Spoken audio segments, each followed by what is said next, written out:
tesouro precioso, graça inestimável. Nem toda glória. Josué, capítulo 3. Nós vamos ler esses 17 versos. Hoje nós vamos passar para um outro tema. A continuação de tudo aquilo que nós estamos trabalhando desde o capítulo 1, desde a introdução ao livro de Josué. Nós vamos trabalhar hoje mais um passo dessa caminhada. O alvo principal é a vida em abundância, é entrar em Canaã. Canaã não está fora, mas está dentro de nós. O alvo principal do livro de Josué é entrar em Canaã. O alvo principal do capítulo 3 é passar pelo Jordão. Todos precisam passar pelo Jordão. Então nós nos preparamos alguns cultos, entendendo qual a necessidade, o que precisa vir antes, para que haja uma entrega, haja uma descida para o Jordão. E o texto começa assim: levantou-se, pois, Josué de madrugada, e tendo ele e todos os filhos de Israel partido de Sitim, vieram até ao Jordão e pousaram ali antes que passassem.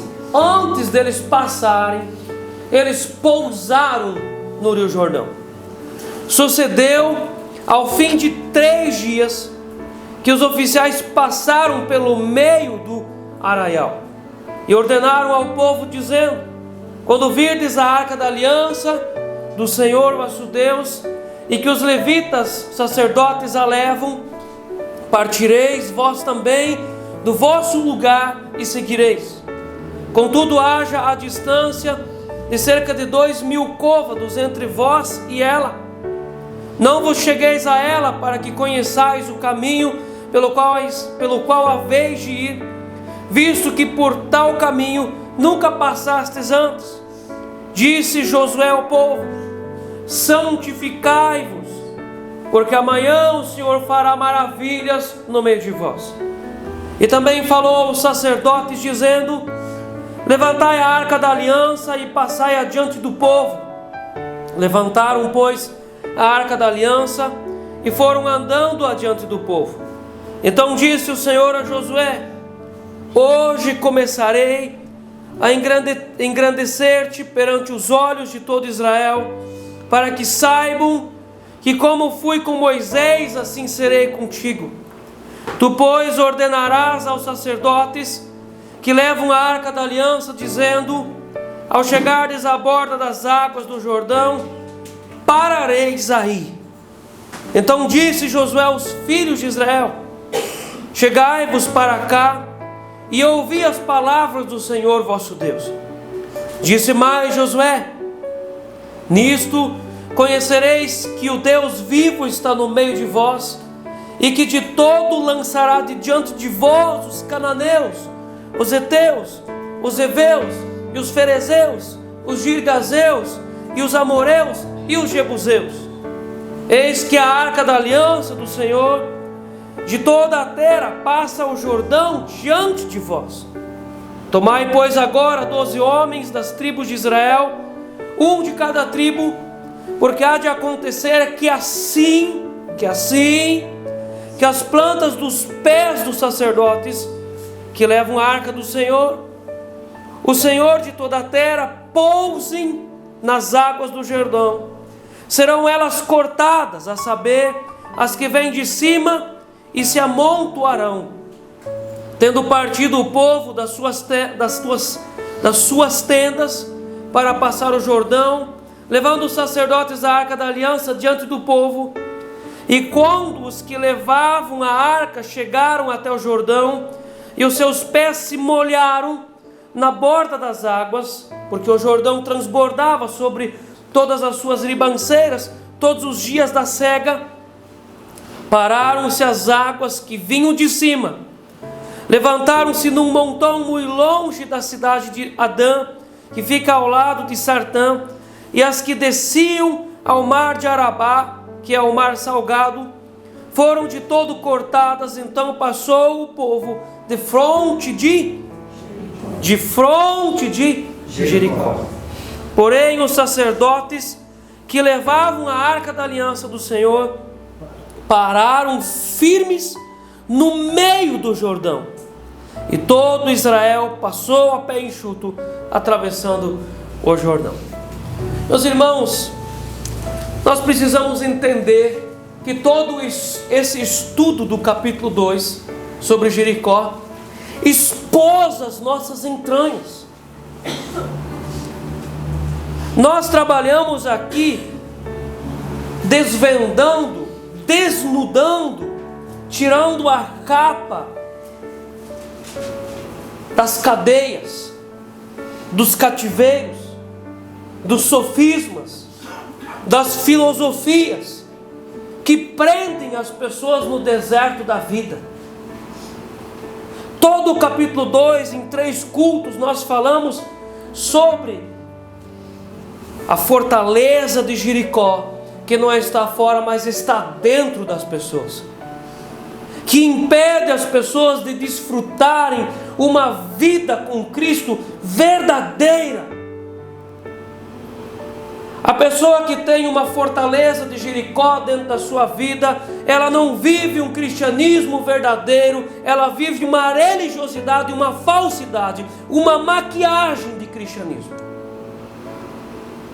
Então todo esse texto do capítulo 2, nós desmantelamos dentro de nós os sofismas, as ideias precárias, as ideias que pecam contra a sabedoria da cruz, que impedem o Espírito Santo trabalhar na sua vida.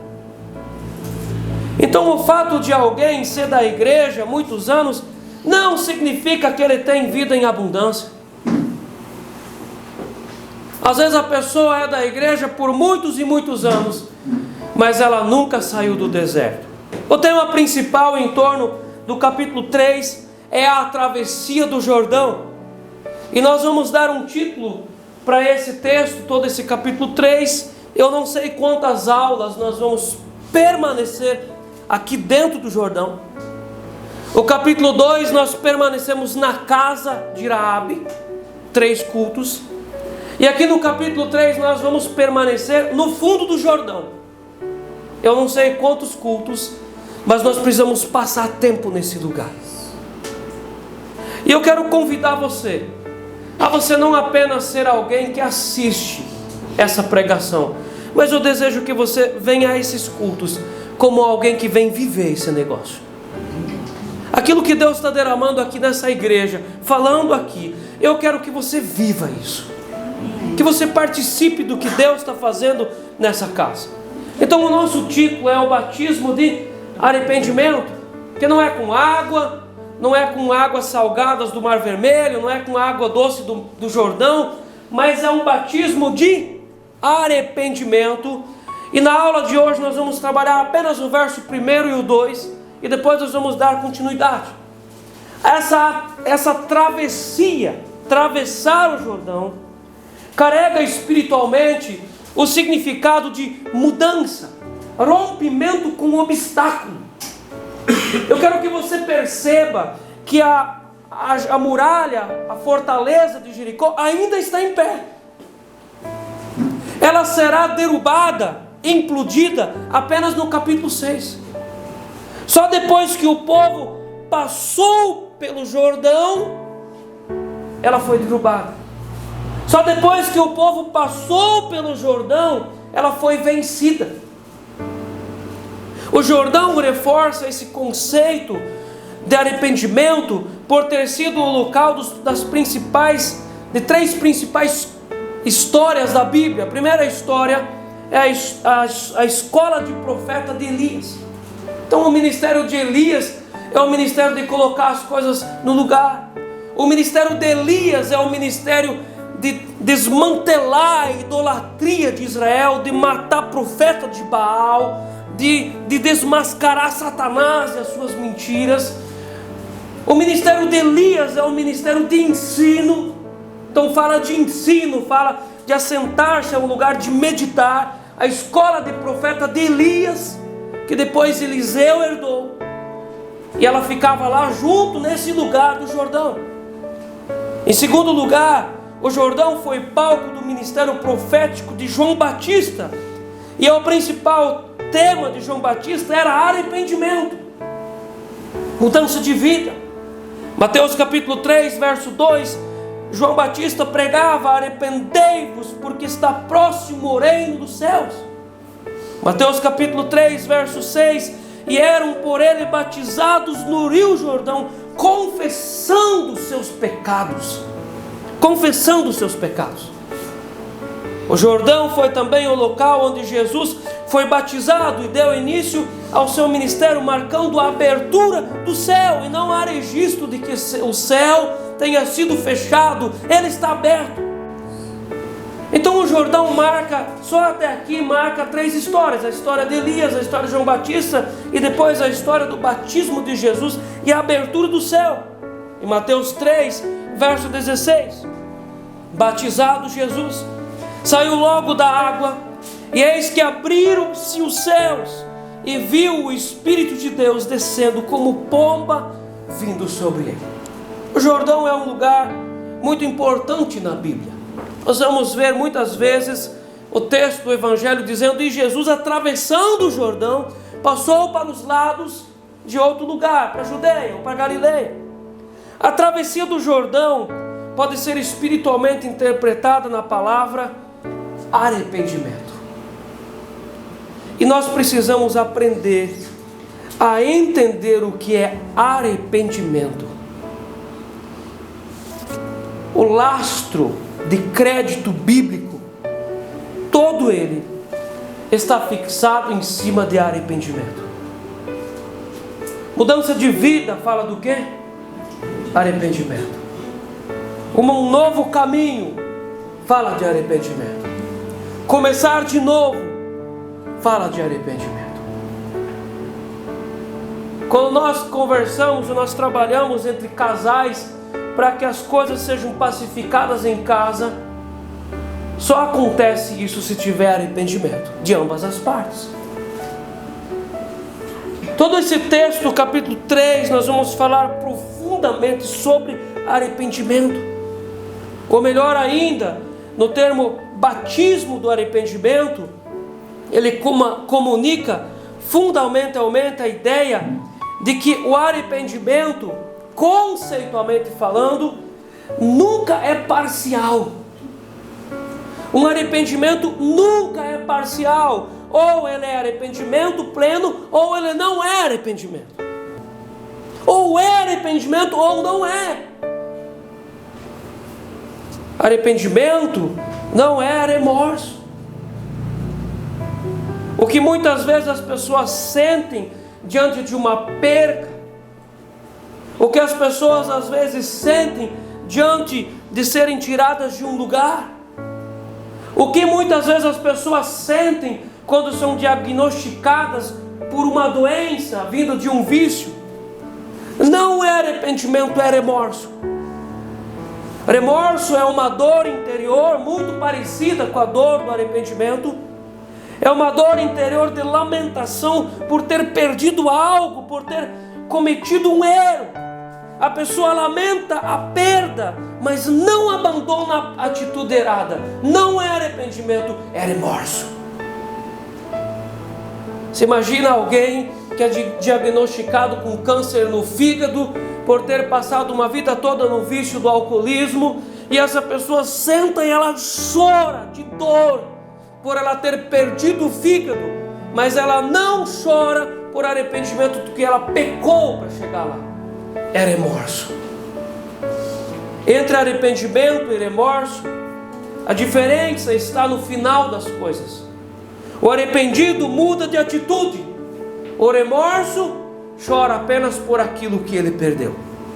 Nós não estamos falando de remorso, nós estamos falando de arrependimento. Meus irmãos, Quantas vezes nós temos vivido no ministério essas histórias? Não só eu, mas muitos pastores cristãos no mundo evangélico vivem essas histórias. As pessoas chegam para o pastor e dizem: pastor,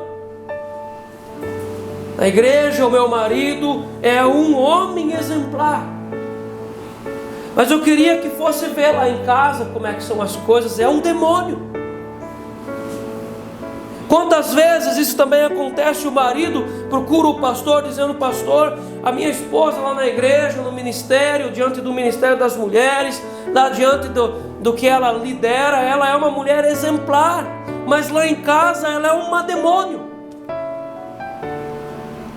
A mesma coisa às vezes acontece, os pais procuram o pastor dizendo: pastor, os meus filhos na igreja cantam, louvam, são um exemplo, eu gosto de vê-los, mas lá em casa, pastor, parece que não são os mesmos.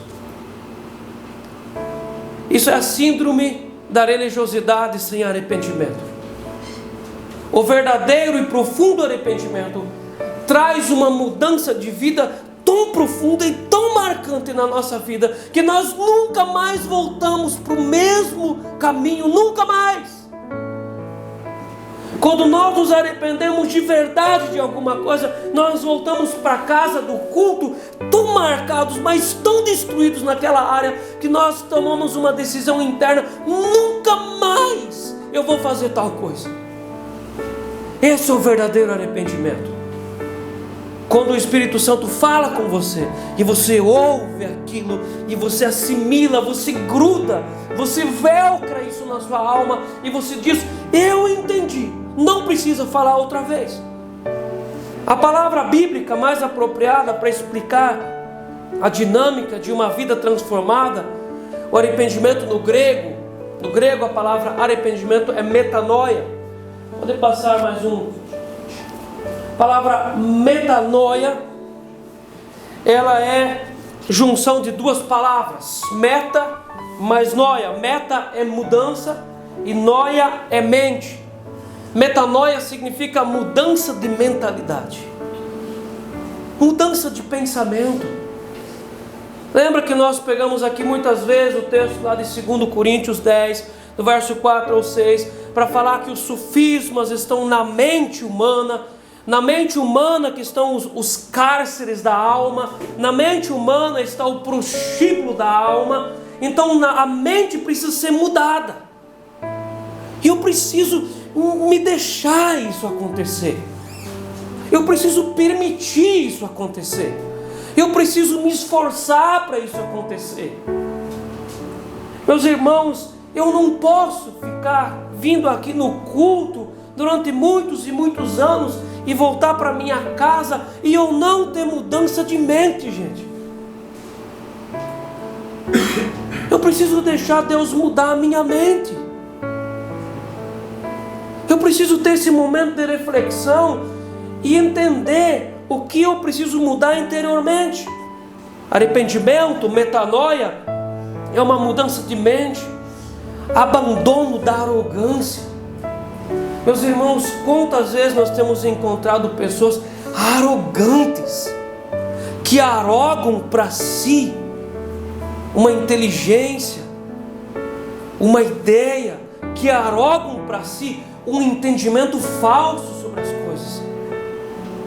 Arrogar é tirar de Jesus o lugar dele e arrogar para si um entendimento, uma deusificação de si mesmo, é arrogar para si.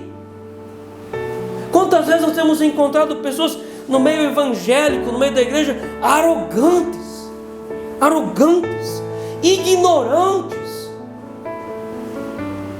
Meus irmãos, arrependimento, metanoia é uma mudança de mente, abandono da arrogância, da ignorância e da dureza.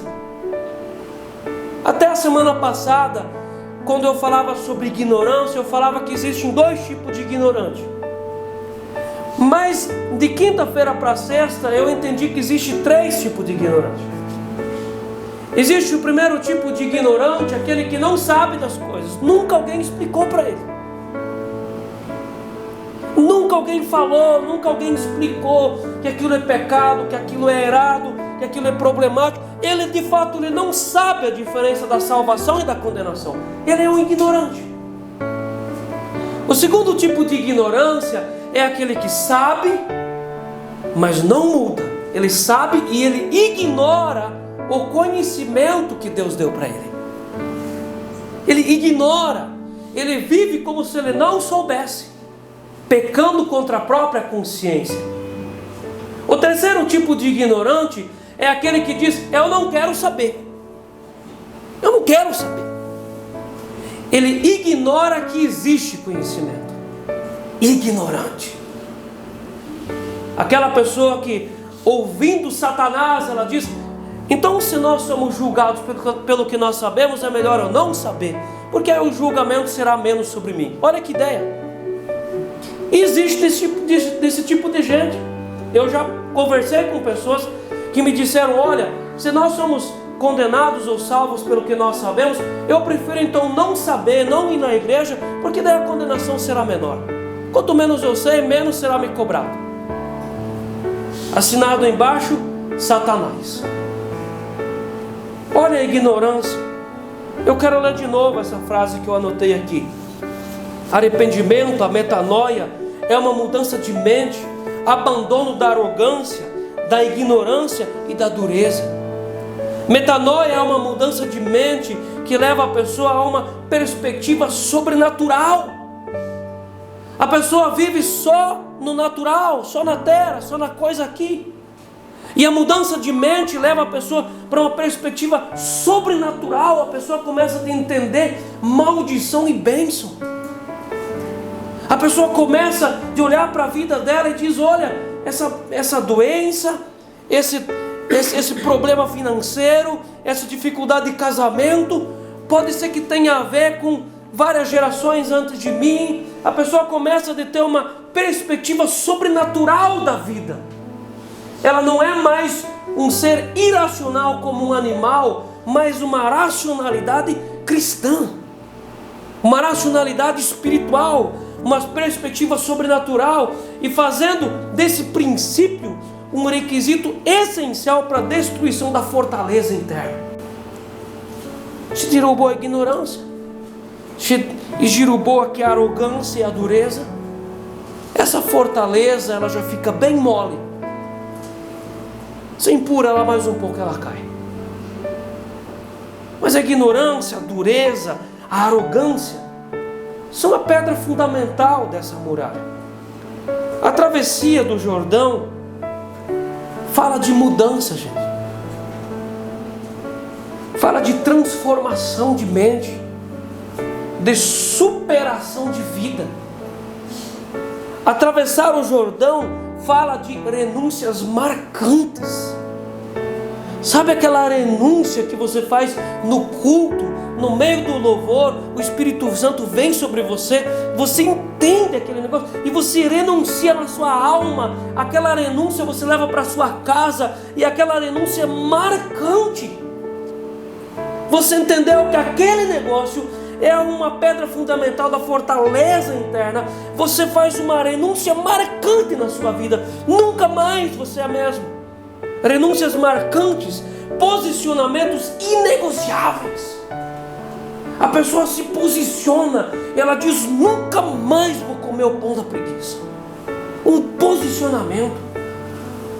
E esse posicionamento, ele vai tão fundo para dentro da alma da pessoa, que ela fica marcada durante alguns dias. Ela sente dentro dela como se fosse uma dor de cirurgia. São renúncias marcantes, posicionamentos inegociáveis, iniciativas internas. Iniciativas internas. A pessoa se move internamente para vencer aquilo. Aliança com Jesus, batismo de arrependimento.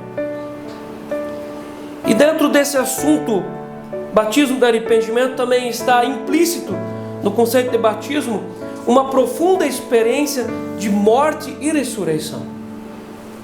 Pode passar mais um. O apóstolo Paulo fala em Romanos 6,4: fomos, pois, sepultados com ele na morte pelo batismo. É a morte do batismo.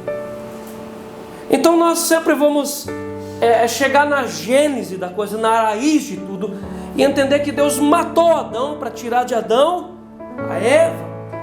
Deus matou o seu filho Jesus sobre uma cruz para de dentro da lateral do segundo Adão de Jesus tirar a igreja. E você não pode viver uma nova vida se você não morrer para a antiga vida. Enquanto que você fica ainda idolatrando a antiga vida, achando que a antiga vida sem Jesus tem algum valor, e não se deixar morrer, não pode ter um novo nascimento. A travessia do Jordão, o batismo do arrependimento, é quando morremos totalmente para as crenças e mentalidades que conspiram contra a sabedoria da cruz, a sabedoria de Deus, e conspiram contra a implantação do reino de Deus na nossa vida. Meus irmãos, nesses anos de ministério, eu tenho visto pessoas desfrutarem vida com Deus, pessoas simples, humildes, desfrutarem vida com Deus. Mas eu também tenho visto pessoas assim inteligentonas, que sabem, tem resposta para tudo, que tem filosofia para tudo, não conseguir desfrutar. Então esse é um princípio básico, você se desarmar de você mesmo, você abandonar a tua explicação para tudo. Enquanto que você tem uma explicação para todas as coisas, Deus não pode agir na sua vida, porque você é o Deus da tua história. Enquanto que você está ali marcando, e você é o Deus da tua história, Jesus não vai entrar ali e agredir você. Jesus só vai entrar em campo quando você baixar as armas e dizer: olha, agora eu quero uma nova vida. Eu entendi que a minha arrogância, a minha sabedoria mundana não me leva para nada, então começa uma nova história. Nós somos transformados pela renovação da mente. Arrependimento é renovação de mente. Arrependimento faz com que renascemos com a mente de Cristo, desinformados, do tipo tirado de uma forma antiga com um formato novo, desinformados, tirado de um formato de valores do presente século, experimentando a boa, agradável, a perfeita vontade de Deus. Eu acredito que todos aqui têm o desejo de experimentar a boa, agradável e perfeita vontade de Deus. Meus irmãos, a nossa vontade, as nossas preferências humanas são mortas, gente. Quantas vezes você já bebeu da tua preferência, parecendo que era uma sabedoria, e depois que as pessoas saíram da sua casa, você se sentiu amargo, seco, morto? Quantas vezes? Porque a nossa sabedoria humana, ela é árida, seca, morta. Mas a sabedoria da cruz nos amolece e nos traz vida. Vocês podem passar mais um. Em Romanos 12, 2. Eu quero que você leia junto comigo. Experimente isso. E não vos conformeis com este século, mas transformai-vos pela renovação da vossa mente, para que experimenteis qual seja a boa, agradável e perfeita vontade de Deus. Eu acredito que você quer isso. Talvez você ainda não conseguiu isso, porque você ainda acredita que a tua filosofia é mais importante do que a sabedoria da cruz. Esse é o teu problema. Ao invés de você desmantelar Jericó da alma, você ainda faz mais um concreto e ajuda ela a ficar mais fortalecida. Você precisa arrancar essas fortalezas da alma e mudar de mente.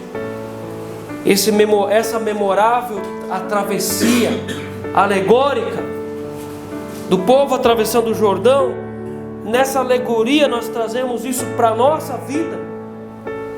Nessa memorável travessia alegórica, uma transformação de dentro é uma transformação de dentro para fora e de fora para dentro. E é um divisor de águas. Um perfeito alinhamento com a vontade divina. Você precisa buscar esse alinhamento com a vontade divina. Se alinhar com aquilo que o Espírito Santo quer.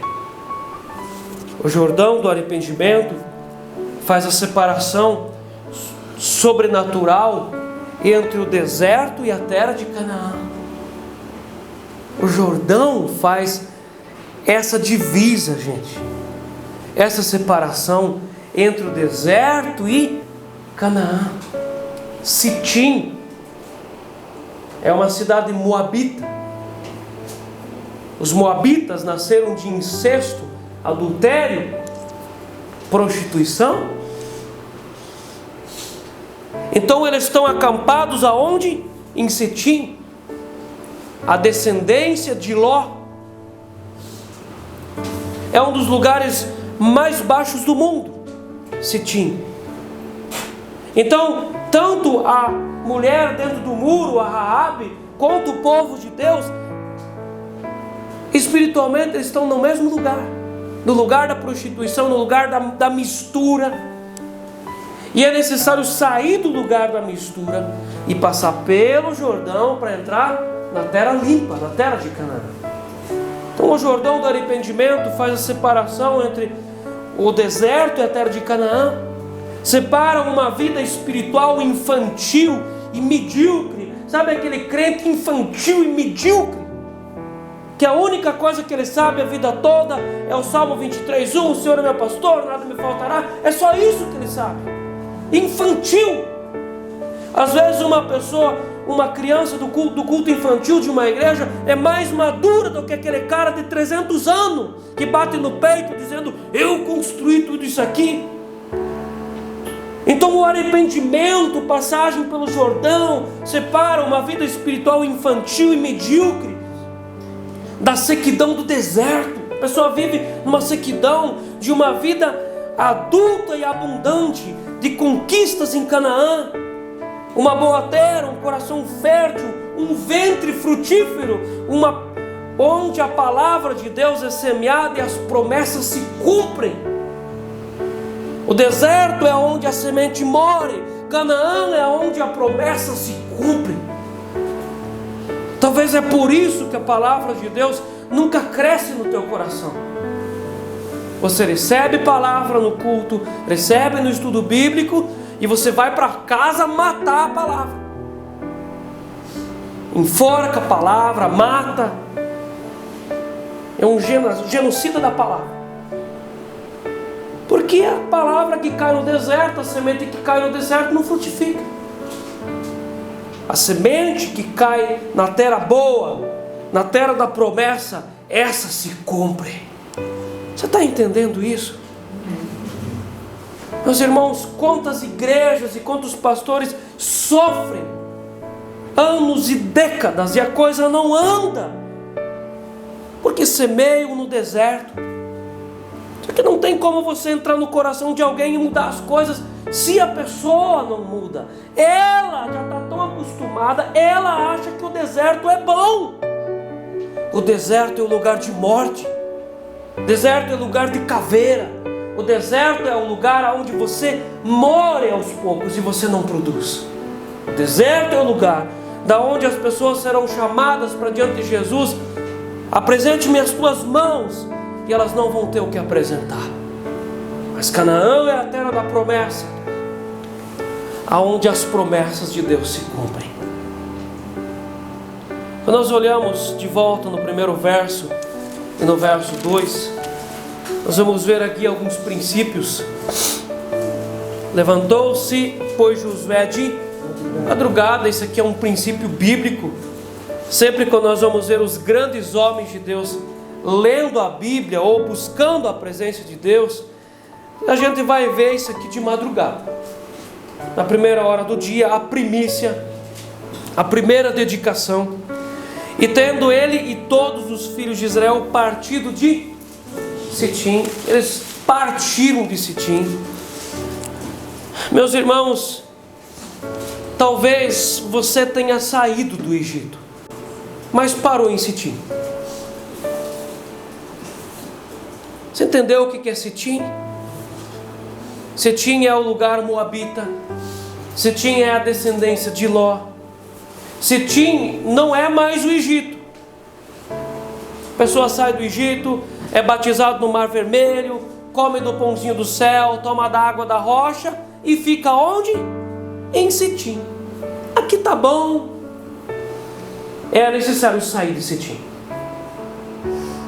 Essa é uma das grandes mensagens para você nessa noite. É necessário sair de Sitim. Você não pode ficar para sempre naquele lugar.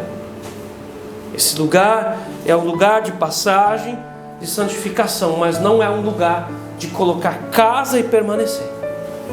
Então vieram até ao Jordão e pousaram ali. Pousaram ali.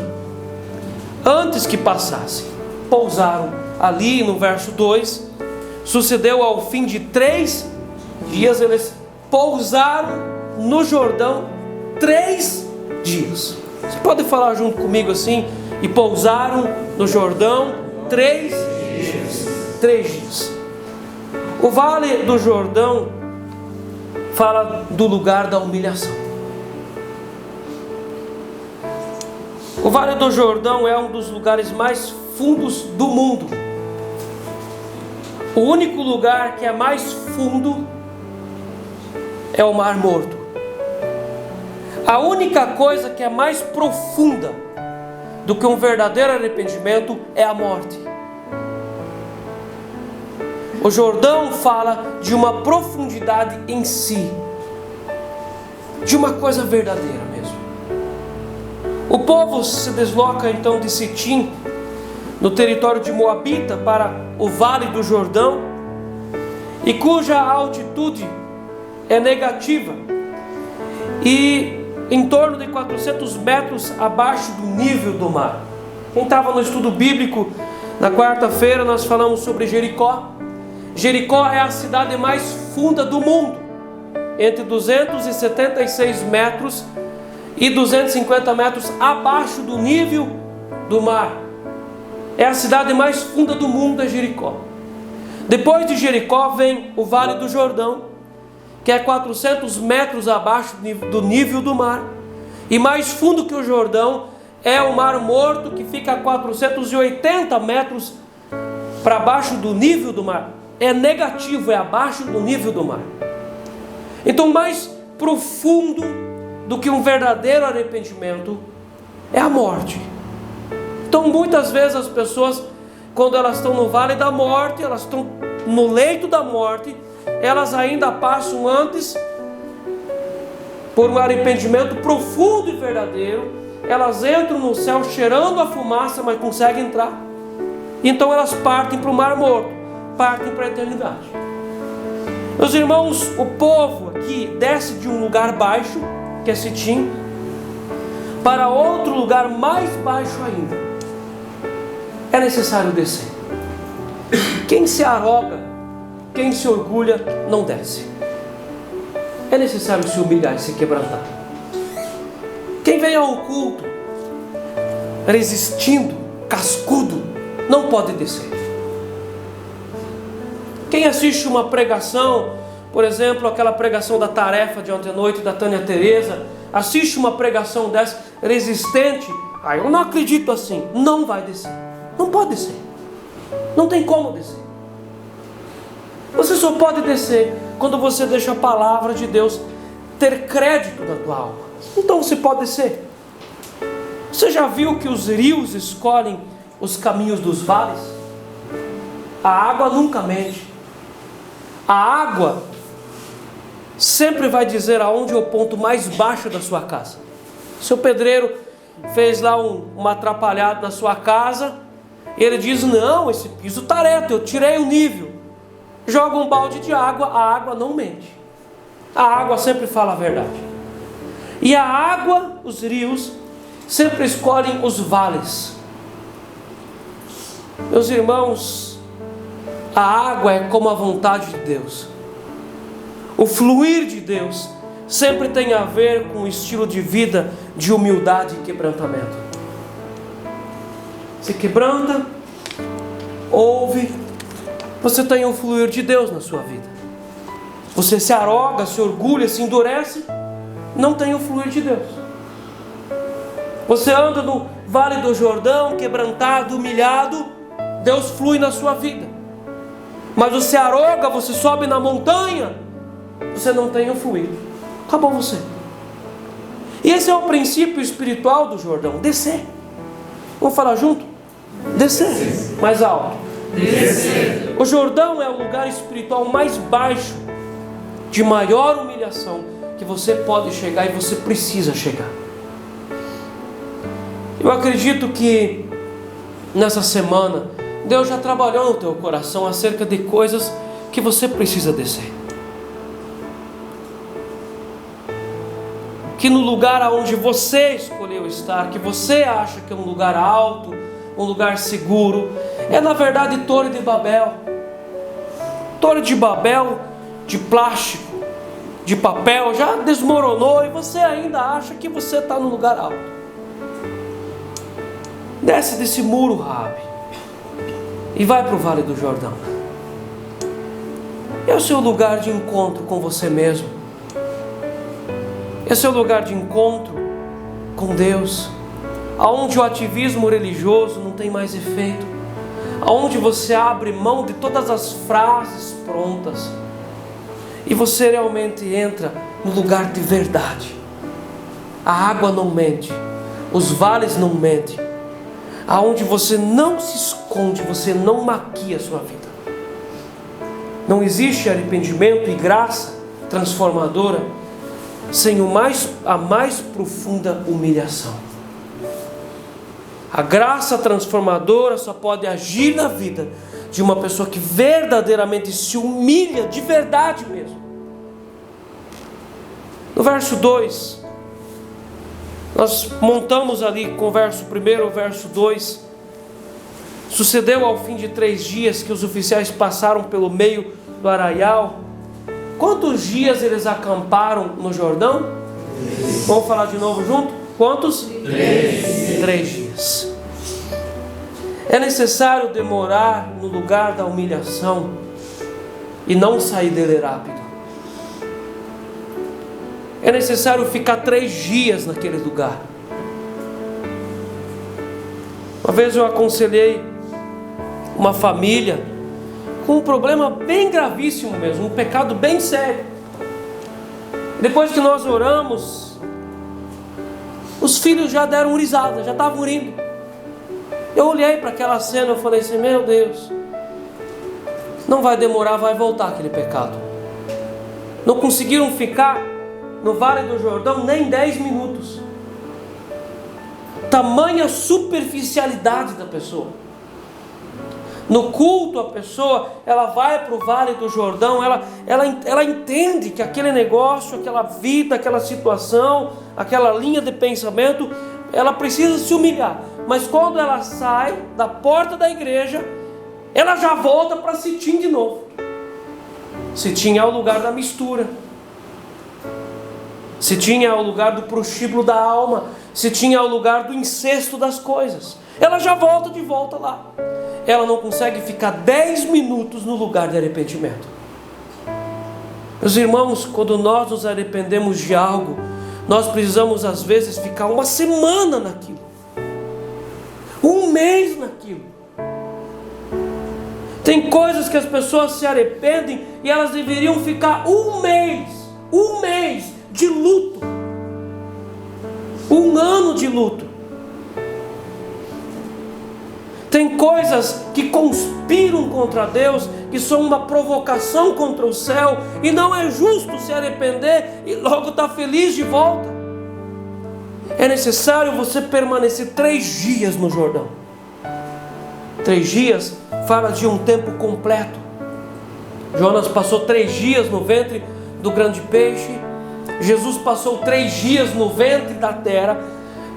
O número 3 fala de uma data, de um tempo completo.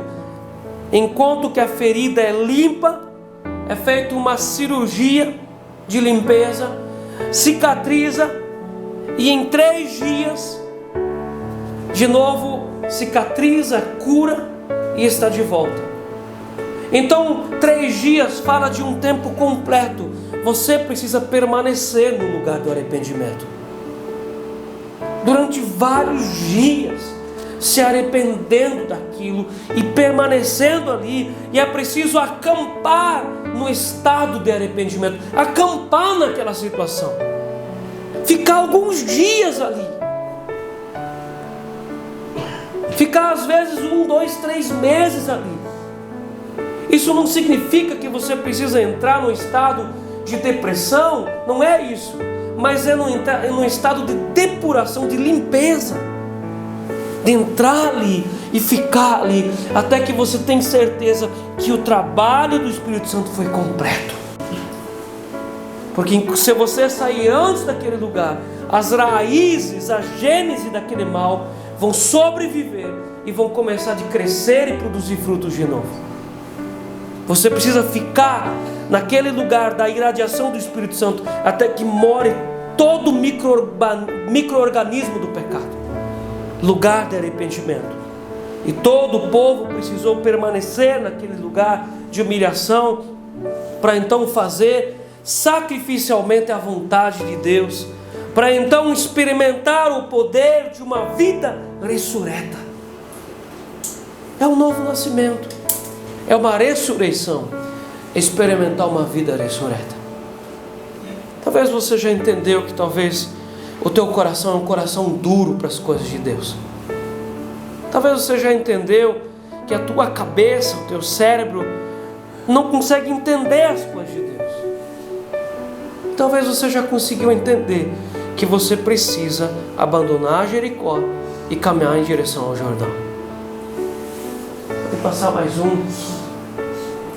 O texto em Atos 3: arrependei-vos, pois, e convertei-vos, para serem cancelados os vossos pecados, destruição da fortaleza, a fim de que da presença do Senhor venha um tempo de refrigério. É Canaã, é vida em abundância, tempos de refrigério, e que envie Ele, o Cristo que já vos foi designado, Jesus, para que o Pai possa enviar Jesus para a sua vida. O Jordão é a entrada de Canaã. Nós vamos terminar essa meditação hoje com essa frase: o Jordão é a entrada de Canaã, é a porta para Canaã. Você pode falar junto comigo essa frase bem forte? O Jordão é a entrada de Canaã. Amém. Você pode fechar os teus olhos. Eu quero orar com você em nome de Jesus. Obrigado, Pai, pela Tua palavra e pelo Teu Espírito, que de uma forma frondosa agiu aqui nessa noite. Seu Deus, é muito visível que o poder da Tua graça, a autoridade do Teu reino está agindo aqui sobre nós. Seu Deus, eu desejo muito, Pai, que cada um dos meus irmãos aqui entenda essa verdade. E eu sei que há muitos aqui que moram dentro do muro, que ainda estão no prostíbulo da alma, fortalecendo as vigas de Jericó e não querem se entregar, afiando as suas armas, construindo material para se defender. E eu quero colocar, Senhor Deus, o coração dessas pessoas nas Tuas mãos, Senhor, para que essa Jericó seja colocada por terra, desmantelada, desvencilhada, para que esse cativeiro seja desnudado, para que esse cativeiro seja realmente, seja cristalino o entendimento de que há um cativeiro, que há um sofrimento, que Satanás tem ali cartas nas mãos de acusar essa pessoa e tirar a vida em abundância. Em nome de Jesus, nós queremos nessa noite pedir a Tua bênção, Senhor, para cada um desses estudos do capítulo 3, para a gente caminhar firmes lúcidos e muito conscientes de aonde nós precisamos chegar. Amém. Seu Deus, eu também oro para que toda essa igreja, Senhor Deus, a história dessa igreja aqui seja redimida, Senhor. Para que seja colocado por terra toda a história antiga de pecado, de imoralidade, de blasfêmias, de durezas. E a história dessa igreja que também venha a passar pelo Jordão e ser redimida no sangue de Jesus, para entrar numa terra fértil de produção de frutos. Assim eu oro, Senhor Deus, crendo que o Senhor está ouvindo a nossa oração, em nome de Jesus. Amém. Amém.